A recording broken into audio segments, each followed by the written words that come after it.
Pascal.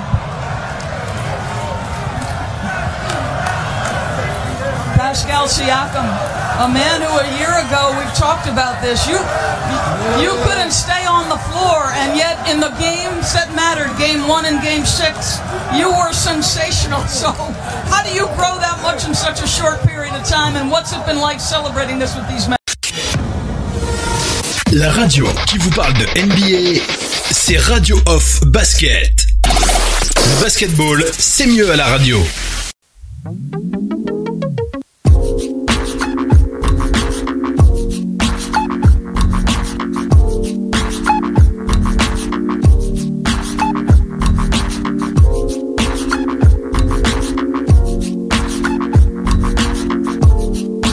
Allez les amis, on reprend avec la suite du talk show. Je repasse la parole à Missy qui évoquait donc la période de 2006. C'est 2006 hein Missy, tu parles de 2006, hein. Vas-y. Oui, parce qu'en 2004, ils perdent aux Jeux Olympiques et en 2006, ils reviennent à cette Coupe du Monde gagnée par l'Espagne, je crois. Oui. C'est l'Espagne qui la gagne.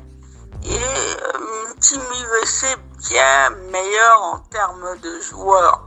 Il y avait Paul Pierce, il y avait plein de très bons joueurs, mais ils ne sont jamais parvenus à trouver l'alchimie. Il y avait beaucoup de conflits internes entre les joueurs. Ils ont une très belle équipe et ne parviennent jamais à jouer. Les Américains ont appris aussi de cette équipe. Ils apprennent de tous leurs précédents. Aujourd'hui, pour eux, l'objectif est vraiment de très bien jouer.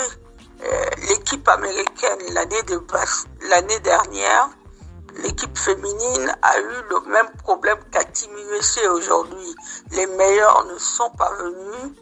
Donc, coach Stalleydan a convoqué un groupe de 35 et tout le monde a été surpris au final des joueurs qu'elle a choisis.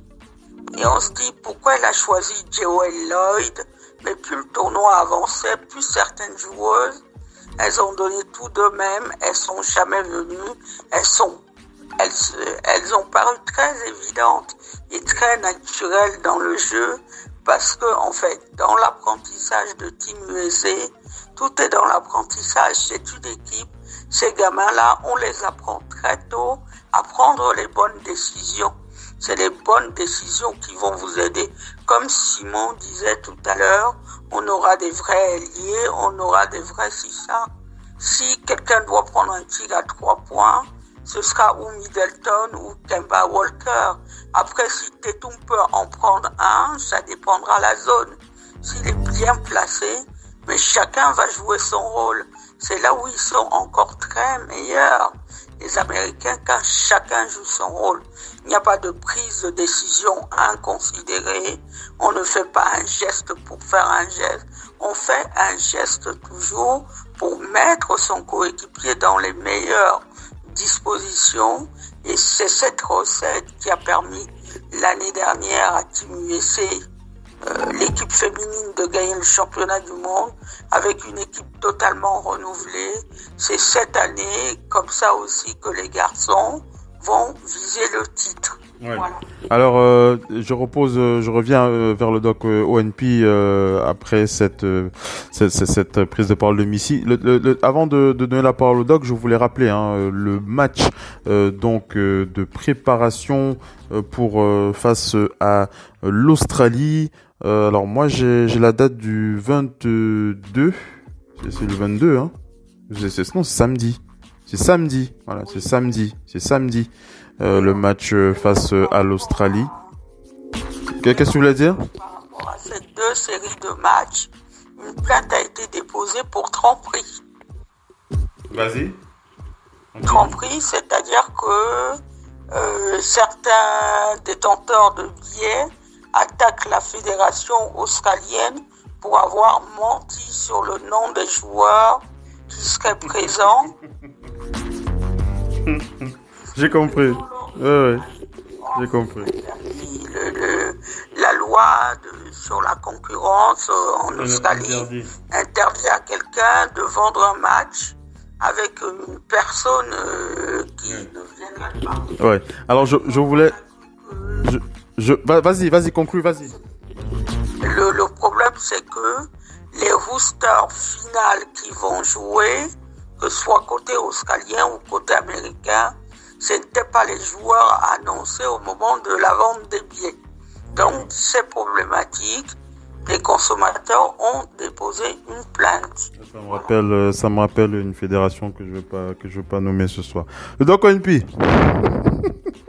Le Doc ONP qui est avec nous. Le Doc ONP, j'étais en train de, suite à ce que tu disais, mais tu n'imagines quand même pas que Team USA ne va pas remporter la Coupe du Monde.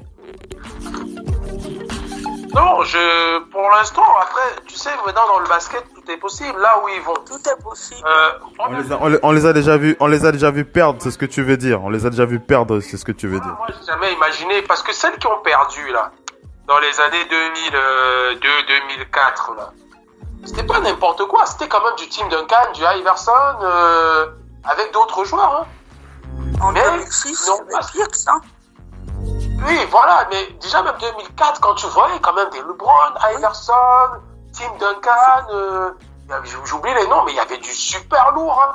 C'était vraiment, c'est très pas parce qu'il n'y avait pas Kobe. Je pense qu'il y avait que Kobe Bryant qui était pas allé, mais le reste dans cette génération. Justement, c'est après ça que Kobe est venu et qu'ils ont gagné. Oui. Oui, Kobe, Garnett et Vince Carter et tout. En tout cas, certains de 2000. Plus Kobe Bryant n'était pas allé. Mais sinon, le reste, c'était quand même du Iverson, il y avait une très très belle équipe. Sauf que bon, maintenant là, tu vois, comme Missy le disait en off tout à l'heure, on dirait qu'ils veulent pas répéter les erreurs de leurs aînés. Parce que ces erreurs-là vont faire que ceux peut-être actuels ne vont pas, parce que quand Kemba Walker te dit qu'ils sont ensemble tout le temps, ils apprennent à vivre ensemble parce que c'est une compétition fermée. Il y a des joueurs de compétition fermée, il y a des joueurs de championnat. Hein. Ça, au sport, ça existe. Et moi, j'ai vu ça particulièrement au foot parce que le basket, j'ai jamais pris gaffe à regarder ça. Mais il y a des joueurs qui, par exemple, des équipes comme l'année dernière, on a vu en France ici, des équipes qui, quand elles sont enfermées ensemble, se transcendent et dépassent d'autres qui étaient censés être plus forts qu'elles sur une compétition parce que c'est une compétition fermée. Et beaucoup le disent, est-ce que on prenait, je dévie un peu, un joueur comme Pogba, sa valeur est venue de compétition fermée. Mais sur un championnat entier, il déçoit.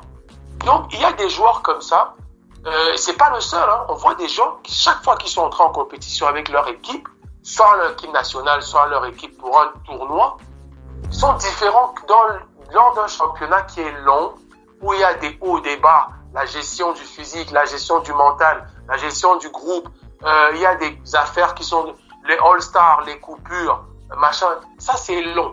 Maintenant, dans une compétition fermée, c'est pour ça qu'il faut quand même donner, même s'ils étaient les plus forts, on donne quand même le café à ceux qui ont gagné dans le passé, parce que malgré être favori, ça veut rien dire. C'est bien, mais la gestion pendant un mois, à partir de la préparation et pendant la compétition, c'est tout autre chose. C'est pour ça que je me dis, comme Kemba le disait, ils n'ont pas l'habitude, surtout que c'est une équipe remaniée, un est venu, un est parti, on a se colmaté avec un autre, on ne sait pas trop qui devait être là jusqu'au dernier moment. Ils essayent de vivre ensemble pour apprendre à se connaître, à aimer vivre ensemble. C'est une compétition fermée. Il faut à un moment aller en guerre avec son coéquipier et se dire, celui-ci a été mon ennemi toute l'année, je vais apprendre à l'aimer. Je ne l'aimais pas parce que nos équipes sont rivales. Mais là, je vais apprendre à vivre. Je vais apprendre à savoir comment ils pensent. Comment on va quitter, on va dormir ensemble. Et ça, c'est pendant un petit moment. En sachant que derrière ça, ils vont reprendre avec maintenant le training camp et ils vont apprendre à se détester, à ne pas aimer l'autre parce que ça va être son rival. C'est pour ça qu'ils doivent beaucoup se dire, je dois donner le ballon à celui-ci parce que je veux gagner pour mon pays. Je dois éviter de faire ce que je fais depuis des années, à prendre les choses en main. Je dois donner le pivot, si ce n'est pas un pivot dominant, mais il va m'aider à aller. Il faut apprendre. Donc ça peut, sur un match, un match contre des équipes à l'européenne, tu peux te retrouver dans le dernier quart-temps à égalité et tu te liquéfies parce que t'as pas fait les choses comme il faut, et tandis que l'équipe en face sont habitués à faire ça depuis des années et ils passent devant. C'est comme ça que les autres ils ont perdu, hein. Ils n'ont pas compris pourquoi ils n'arrivent pas à creuser le score, et arrivé dans les 4-5 dernières minutes, ils n'arrivaient toujours pas et ils se sont liquéfiés, et les mecs en face ont pris la confiance et les ont battus. L'Argentine de Ginóbili a tapé les États-Unis comme ça. Ils n'avaient rien de plus fort qu'eux. Individuellement, ils n'avaient rien. Ginóbili n'était même pas encore un joueur dominant NBA. Parce qu'on le dit maintenant, mais on va pas nous dire que 2004, après sa deuxième année NBA, Ginóbili était déjà un joueur dominant. Ah non, il était peut-être champion en 2004. Et c'était pas un joueur dominant, mais son argent, c'était le joueur NBA. Donc la star de l'Argentine était leur joueur NBA. Mais c'était pas... Ouais. C'est pour ça qu'on dit qu'il faut faire très gaffe, parce que en face, ils ont du Jokic qui est déjà un joueur dominant NBA, avec toute son armada. Ils vont devoir faire gaffe, ils vont devoir jouer équipe, et c'est pour ça que nous on est contents. Parce qu'au final, on aime bien voir des stars, mais nous on aime le basket. On aime la compétition. Ceux-là auront des matchs difficiles et ils vont nous proposer du basket pour gagner. Ils vont pas s'en remettre à des génies comme d'habitude, comme Harden pouvait te mettre, ou bien Melo pouvait te mettre 12 points d'affilée en mettant 3 tirs à 3 points et ça tuait l'équipe d'en face. On a vu des Kobe Bryant faire ça pour sauver Team USA. On a vu des Melo même vu, tu te souviens même les deux confrontations de 2008, 2012 face aux Espagnols. Le moment où est-ce que Chris Paul prend la parole pour ramener les troupes. Parce que oui, l'Espagne n'a pas été très loin, hein. Mais c'est les Américains qui... Et si tu remarques bien dans le passé, ils se sont appuyés sur des stars individuellement quand ça a été chaud. Après, ils ont bien défendu. On a vu LeBron James être l'un des meilleurs défenseurs qui a été décrié quand ça a été chaud. Mais ça a toujours été un joueur comme Melo qui prend feu. Il creuse l'écart en 4 actions consécutives. Un stop, un tir, un stop, un tir. Cette fois-ci, il y a, à part, bon, Kemba Walker, c'est un génie pour moi et derrière, mais il n'y a pas de joueur à la LeBron, Kevin Durant, Melo, ce genre de joueurs qui individuellement sont les meilleurs joueurs de tous les temps, hein. Individuellement, on peut tout dire. Et par contre, regarde même, Steph Curry qui a fait la Coupe du Monde n'apparaît même pas parmi les meilleurs joueurs. Et pourtant, c'est l'un des joueurs les plus dominants. Rappelez-vous, en 2014, dans cette Coupe du Monde, non, en 2000, c'est bien 2014 ou 2000, c'est 10, il y a 2010 même. Non, la dernière Coupe du Monde où c'est l'autre, c'est Kyrie Irving. 2014. Le meilleur joueur, c'est 14. Kyrie Irving est obligé de sortir le grand jeu à son âge. Il était à sa première saison, il était sur sa deuxième. Ouais. Oui. Il a été obligé de sortir le grand jeu pour amener cette équipe au titre. Il y avait d'autres joueurs, hein. Je pense que Steph Curry était dans cette équipe déjà aussi. Mais Kyrie Irving a sorti individuellement, je dis, il a pris les choses en main. Type NBA, il a dit, donnez-moi la balle, je vais aller leur faire du mal. Et il a été meilleur joueur des mondiaux et de cette team. Donc cette fois-ci, à part moi, un type Kemba, je vois pas ça. Donc ça va être un jeu d'équipe. Ils vont devoir défendre dur. Ils vont devoir attaquer, faire circuler la balle. Et face à des mecs qui jouent ça toute l'année, le système FIBA. Donc pour moi, ça m'excite. Je pense que il y aura des très beaux matchs. Ils vont se mettre en danger. Et ils ont les joueurs solides pour aller le prendre. Mais pour moi, ça va pas être facile. Allez, on enchaîne avec quelques dernières interviews comme ça de ces joueurs de Team USA. Joe Harris des Nets de Brooklyn. Joe Harris qui a été interrogé sur sa situation avec Team USA. Il a dit: nous essayons de nous améliorer chaque jour, donc qu'il s'agisse d'entraînement ou des matchs, nous sommes des concurrents, nous nous challengeons, hein, et c'est le plus important pour nous améliorer, a donc déclaré Joe Harris des Nets de Brooklyn. Oui, c'est ça, Joe Harris des Nets de Brooklyn. Je vais aussi partager avec vous la déclaration de Mason Plumlee des Nuggets de Denver qui a déclaré, on lui a posé la question, est-ce que vous avez déjà joué contre l'équipe australienne? Que pouvez-vous nous dire au sujet du basket australien? Alors, ça, c'est une question intéressante qu'on a posée à Mason Plumlee. On rappelle qu'il va affronter l'Australie samedi pour ce match préparatoire. Deux matchs préparatoires avant de rejoindre la Chine, il me semble, pour Team USA. Il a déclaré, bien évidemment, je n'ai joué que il dit l'Australie joue fort, sont des joueurs qui jouent dur, il y a de la fierté dans leur jeu et ils sont très physiques, ils n'ont peur de personne et ils ne reculent pas, a déclaré Mason Plumlee. Sur la façon dont l'entraînement de l'équipe va les aider dans ce match, il a dit, nous avons eu 2 bonnes sessions d'entraînement et je pense que tout le monde s'ajuste encore en termes de temps, mais nous nous sentons bien, nous sommes prêts à jouer. Voilà, ils sont prêts à jouer. Marcus Smart des Celtics de Boston, on lui a demandé qu'est-ce que ça fait de porter les couleurs américaines et de jouer avec des coéquipiers du côté des Celtics. Il a déclaré, Marcus Smart, ça fait du bien, ça fait vraiment du bien d'avoir des coéquipiers avec moi, c'est une bénédiction, c'est une opportunité que beaucoup de gens souhaiteraient avoir. Être parmi ces 13 joueurs est un sentiment positif et le faire avec mes coéquipiers est encore mieux. Une autre question qu'on lui a posée, avez-vous eu des doutes sur le fait de jouer lorsque Team USA vous a appelé? Il a dit, je n'ai eu aucun doute, c'est que ça a toujours été mon rêve de jouer pour Team USA. Tout le monde a ses raisons pour lesquelles il n'a pas joué, pour lesquels il ne joue pas pour Team USA, alors qu'il fait allusion à ces joueurs qui ont désisté, qui n'ont pas voulu rejoindre le Team USA. Il a dit, chacun a ses raisons, mais nous ne pouvons pas nous concentrer sur ça. Mon nom a été appelé et je me suis mis au travail. On lui a demandé, est-ce que c'est frustrant d'avoir ce type de problème, surtout au niveau de sa santé?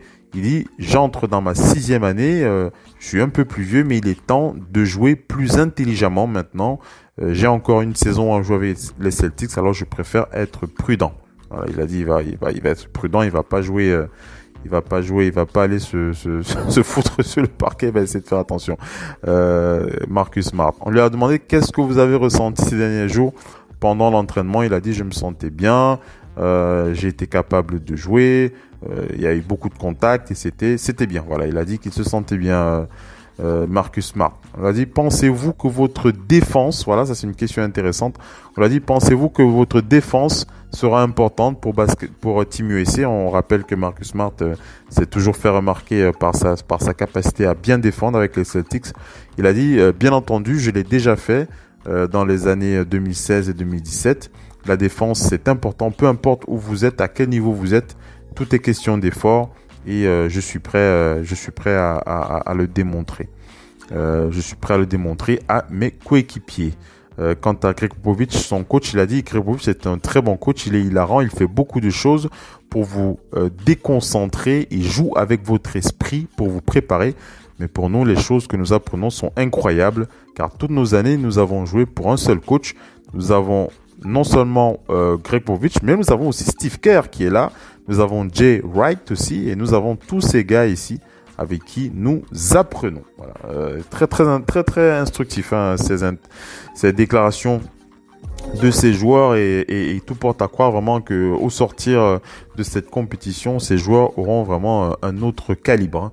Hein. Surtout, moi j'attends beaucoup de ce que comment Team USA va transformer Jason Tatum. Hein. J'ai vraiment envie de voir comment ça va le transformer. Jason Tatum, vous l'avez vu face à l'Espagne, hein. Il a été énorme. Hein. Je sais pas si vous avez vu le doc, il l'a vu, le dunk de Jason Tatum. Il joue vraiment sérieux, tout en efficacité, pas de fioriture, mais comme les autres. Hein. Moi, Middleton, je sens que la saison prochaine, il va falloir compter sur lui encore. Et il m'a l'air très en jambes, il m'a l'air d'évoluer. Chaque fois que je le vois, il a l'air d'évoluer. Et là, en plus, tu l'as dit, les coachs qu'il a là, il m'a l'air de quelqu'un qui apprend. Un apprentisseur, je sais pas comment dire, un apprenti du jeu. vraiment un apprenti du jeu Middleton. Tatum, comme je disais, ils ont des vrais ailiers. Hein. Ils ont des vrais ailiers, pas du fioriture. Ce ne sont pas des gens qui vont tenter de porter la balle.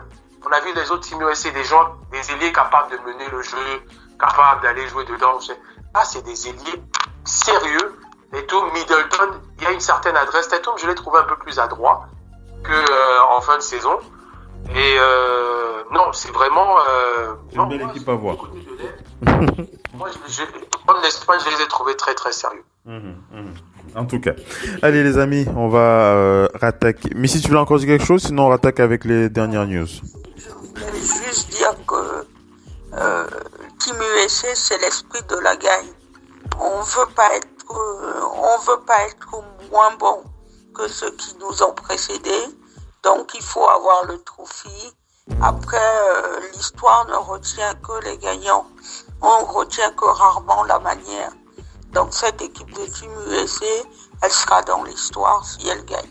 Voilà. Objectif victoire, objectif le titre, ce titre pour la Coupe du Monde en Chine. Alors comme je vous l'ai dit, on fera des spéciales Team USA à chaque édition à partir d'aujourd'hui. C'est vraiment le moment de ne rien rater de cette équipe. Si vous faites partie de ceux qui ont un petit peu mis de côté Team USA, tout simplement parce que certains autres joueurs majeurs de la NBA ont décidé de ne pas y aller, vous avez complètement tort de ne pas regarder cette équipe Team USA. Il y a vraiment énormément de choses à apprendre avec elle et on va vraiment faire l'effort de vous donner toutes les informations nécessaires pour vous donner envie de regarder cette équipe. En tout cas, nous, on sera déjà prêts à les regarder à partir de samedi pour voir face à l'Australie comment ils vont se comporter. Ça va être intéressant à voir jeu. Comme l'a dit le Doc ONP, il y aura de la concurrence, donc faut regarder ça. Ça va être très marrant. Allez les amis, on va attaquer avec les news et quelques infos à partager. Restez bien connectés. À tout de suite.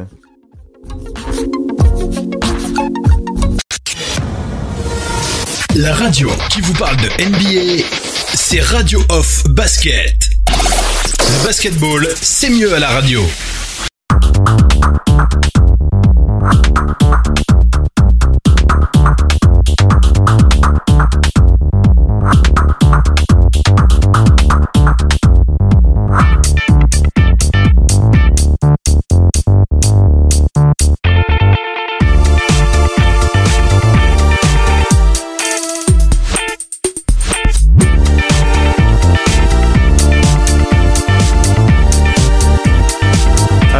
On enchaîne avec la suite du talk show. Nous sommes dans les news. On va aller du côté de Team Canada.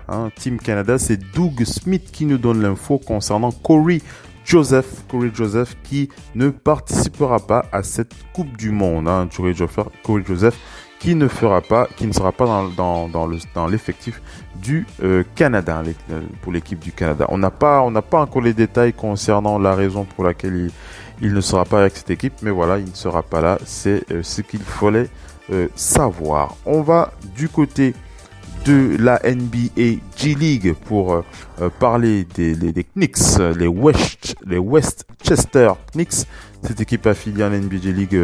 Pour les Knicks de New York, ils ont annoncé la nomination d'un nouveau head coach en la personne de Derek Alston qui remplace donc Mike Miller. Derek Alston qui remplace Mike Miller en tant que head coach. Donc voilà, Mike Miller qui lui rejoindra le personnel de David Fisdale. Donc voilà, le head coach de l'équipe de NBA G League va rejoindre le staff de David Fisdale et il sera remplacé par Derek Alston. Donc voilà pour l'info. On va du côté d'un acteur du basket, surtout pendant l'été. C'est un coach de joueurs NBA. Il s'appelle David Thorpe. Alors David Thorpe, pourquoi est-ce qu'on vous parle de lui ce soir? Parce qu'il a réagi, sur le média True Hoops et il a notamment évoqué le problème concernant les blessures de certains joueurs. Il est revenu sur le cas DeMarcus Cousins et ce qu'il a dit a été assez intéressant. Je ne sais pas si vous allez me donner votre avis par rapport à ça. Le doc, tu m'entends? Le doc? Alors David Thorpe qui dit Il a dit « J'ai revu la vidéo de DeMarcus Cousins en train de tomber suite à son ligament déchiré. Il rappelle qu'il n'a pas été touché sur cette action. Il dit toutefois, en tant que personne impliquée dans le basket estival, donc l'été, notamment l'été, depuis 1988, donc ça fait longtemps qu'il est dans ce métier-là.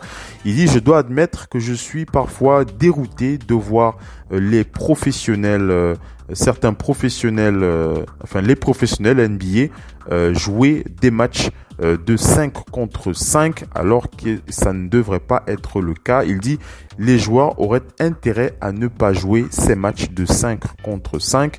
Si nous pouvons convenir que le calendrier en saison est au moins une des raisons pour lesquelles certaines blessures ont été absorbées par les joueurs, pouvons-nous également convenir que d'une manière générale, les matchs eux-mêmes comportent plus de risques que les séances d'entraînement. Donc David qui dit pardon, excusez-moi, je reviens sur son nom, j'ai pas écorché son nom, David Thorpe, qui dit pour lui les matchs à 5 contre 5, le Doc ONP, c'est trop risqué. Lui il préfère privilégier les séances d'entraînement individuelles plutôt que des matchs à 5 contre 5, comme on peut le voir pendant l'été avec les tournois, le tournoi le plus emblématique de l'été à Los Angeles, c'est la Drew League.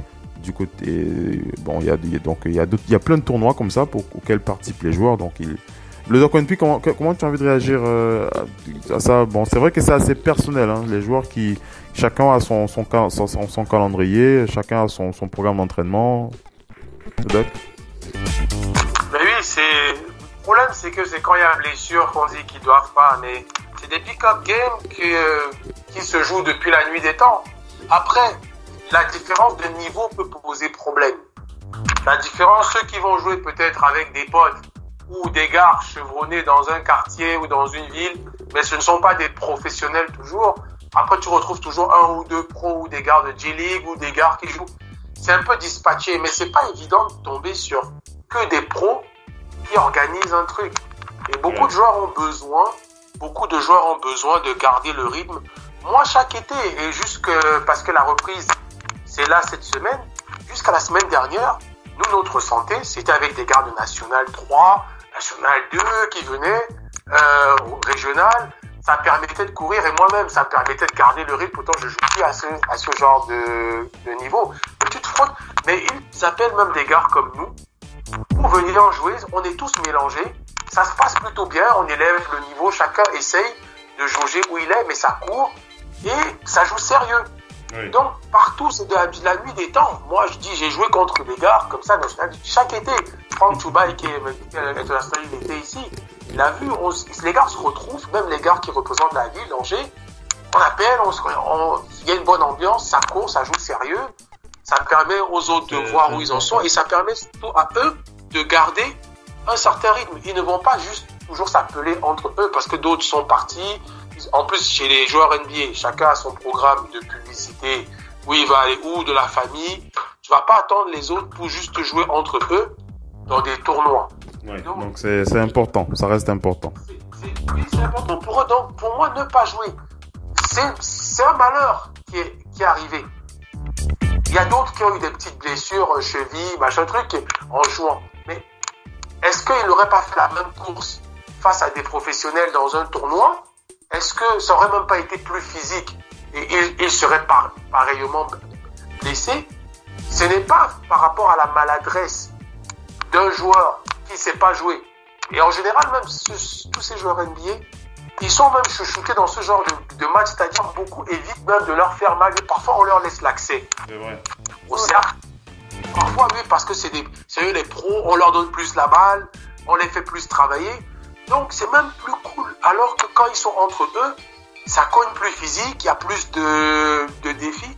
Le pauvre, il a eu ça dans un pick-up game où il était sûrement la star incontestée, où personne n'osait lui rentrer physiquement dedans. Ouais. Donc, pour moi, dire qu'on ne doit pas le faire, je trouve ça dur. Parce que En tout cas, c'était l'opinion de ce coach David Thorpe. Missy, tu voulais dire un truc rapidement, après on va enchaîner. Juste rapidement, Osman a tout à fait raison. Souvenez-vous, Durant jouait au début de sa carrière. L'été, il allait faire les playgrounds. L'été. Et c'est même le maître des pick-up games. Durant, c'est le meilleur joueur des pick-up games. C'est le meilleur. Quand il nous régalait, quand il allait faire à New York les playgrounds avec les joueurs de quartier, c'est là où tu vois le vrai joueur. Parce que si tu te dis, s'il est capable de jouer avec ces mecs-là, tu peux jouer à la NBA. Ça fait la réputation de beaucoup de joueurs. N'oublions pas que la rue new-yorkaise, ce qu'on appelle le basket de rue à New York, a plus de 100 ans. Qui c'est qui vient de la rue new-yorkaise? Bob Cousy, les Jabbar et autres. C'est dans ça qu'ils se sont faits. Oui. On enchaîne. Quelques-uns des joueurs, des très bons joueurs de rue. On enchaîne les amis avec cette info. On en parlait déjà. On en parlait déjà lors du dernier talk show. On parlait de Dwight Howard qui pourrait rejoindre les Lakers de Los Angeles. On rappelle donc que cette info qui circule sur les réseaux depuis quelques heures. Les Lakers qui vont faire passer donc des tests à 4 pivots. Ils ont 4 pivots. Ils prévoient 4 pivots. Donc 3 sûrs et un dernier qui est actuellement à l'étranger. Donc il s'agit de Joakim Noah, Dwight Howard et Mo Speights. Mo Speights qui a évolué aux Warriors de Golden State si vous vous en souvenez. Et il pense aussi faire planifier des entraînements pour Marcin Gortat qui est actuellement en Europe. Les Lakers qui veulent vraiment se donner les moyens de trouver le pivot qui va pouvoir remplacer DeMarcus Cousins et un expert d'ESPN, Brian Windhorst, qui a déclaré que pour lui on parle de la hype, la hype, c'est vraiment pas une hype, hein. Le retour de Dwight Howard aux Lakers, lui il pense que les Lakers ne reprendront pas Dwight Howard pour plusieurs raisons. Il dit, je pense que c'est un mariage très peu probable. Je pense que les Lakers vont faire preuve de diligence raisonnable à l'égard de certains joueurs comme des pivots comme Joakim Noah. Dwight Howard a fait partie de 4 équipes différentes au cours des 4 dernières années. Les Lakers ont besoin de quelqu'un qui puisse être en bonne santé et leur accorder des minutes de temps de jeu. Cela ne convient pas à ce que Dwight Howard ou Joakim Noah peuvent apporter à ce stade de leur carrière. Donc lui n'y croit absolument pas à la possible signature d'un Joakim ou d'un Dwight Howard. Peut-être moi je vois bien un Marcin Gortat quand même, un Marcin Gortat qui pourrait jouer ce rôle aux Lakers de Los Angeles. Le Doc NP, si tu devais choisir Joakim Noah, Dwight Howard, Mo Speights ou Marcin Gortat, toi tu prendrais Dwight Howard ou tu penses que bon, c'est pas... Le Doc NP, les Lakers qui vont faire passer les tests d'ici quelques jours. Le Doc? Ouais, Phil, je t'avoue que je ne sais pas, mais en même temps, les Lakers sont capables de peu tout, hein. Faut pas, lui, il a dit ça, Winsdorf, mais les Lakers, dans leur stratégie actuelle, moi je l'ai dit, hein, Gortat a aussi été un joueur pas mal blessé, hein, ces derniers temps. Si Washington cool, c'est parce que leurs deux pivots dominants, Gortat et Néné, ont connu beaucoup de blessures à l'époque. Bon, après, les arrières ont aussi commencé, on ne sait pas quelle malédiction frappe aussi dans ce point-là. Mais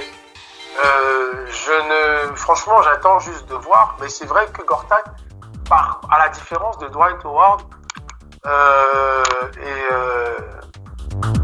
et Joakim Noah, n'est pas connu pour des faits extra-sportifs et des problèmes d'état d'âme. C'est-à-dire il faut quelqu'un qui fasse le boulot propre.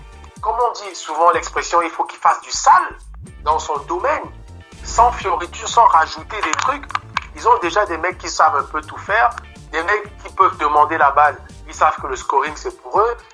Il faut quelqu'un qui ne demande pas plus, en disant écoutez, je sais que j'ai mes 15 minutes par match, 20 minutes, je vais rentrer à fond, je ne suis pas dans le 5, je ne vais jamais demander plus, je vais faire ma saison, et voilà.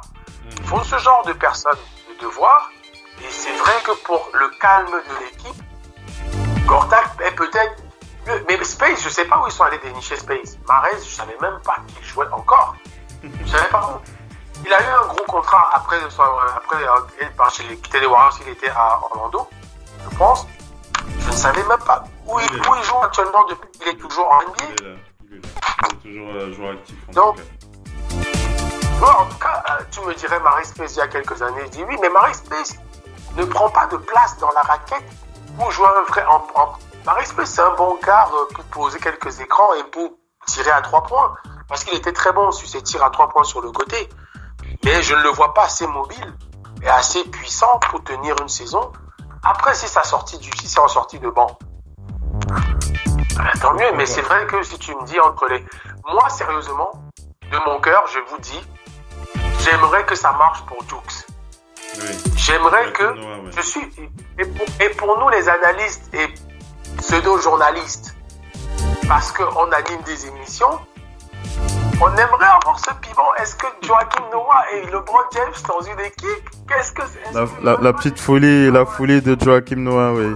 L'énergie qu'il peut apporter dans cette équipe, ce serait bien. Oui, mais nous, juste pour pimenter les conférences de presse et même la relation Joakim Noah-LeBron James dans les moments difficiles, est-ce que ça va faire remonter des trucs juste pour avoir du piment?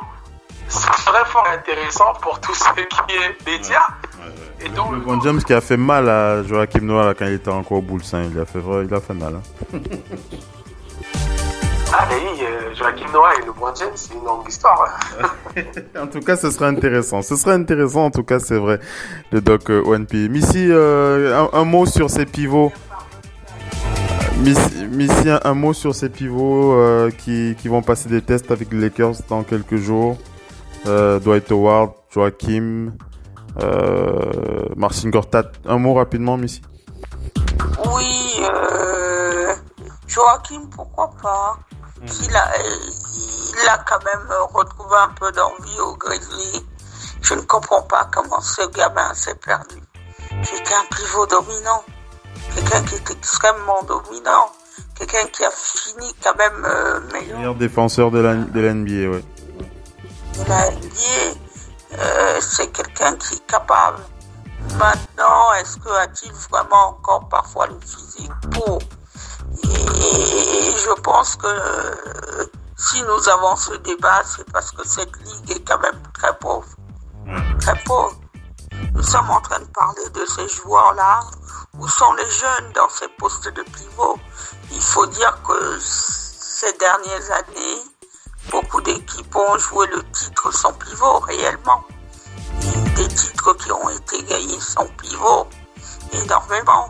C'est fini du temps où on avait les Rockets avec Olajuwon.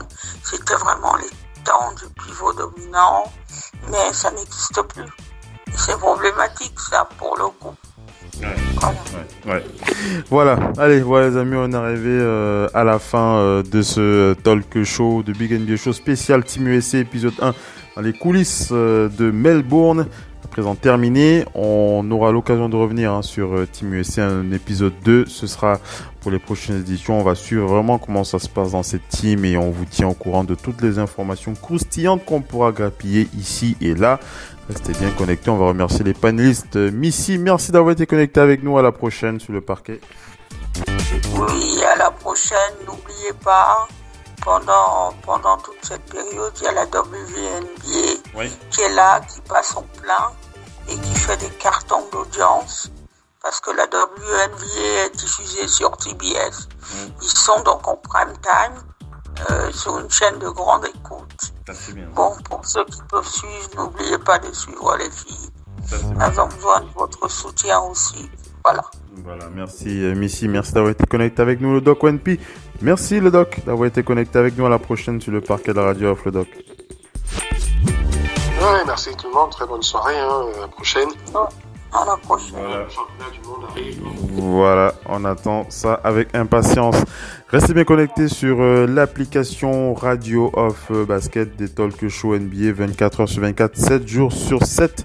C'est uniquement sur cette application. On rappelle, partenaire officiel NBA. Merci les amis, passez une bonne soirée. Ciao. À la prochaine. Bye bye.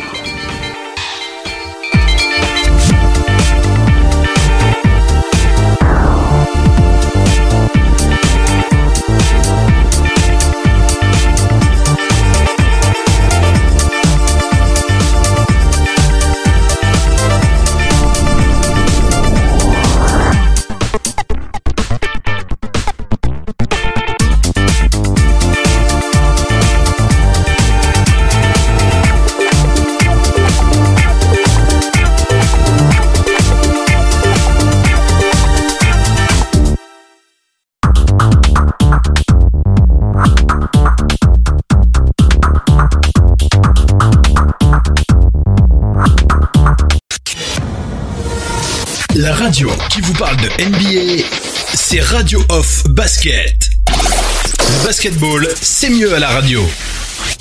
Kawhi Leonard here, y'all. Thank you, Toronto and the whole country. We are world champions. New Balance, we got now. Let's get it. La radio qui vous parle de NBA, c'est Radio Off Basket. Le basketball, c'est mieux à la radio.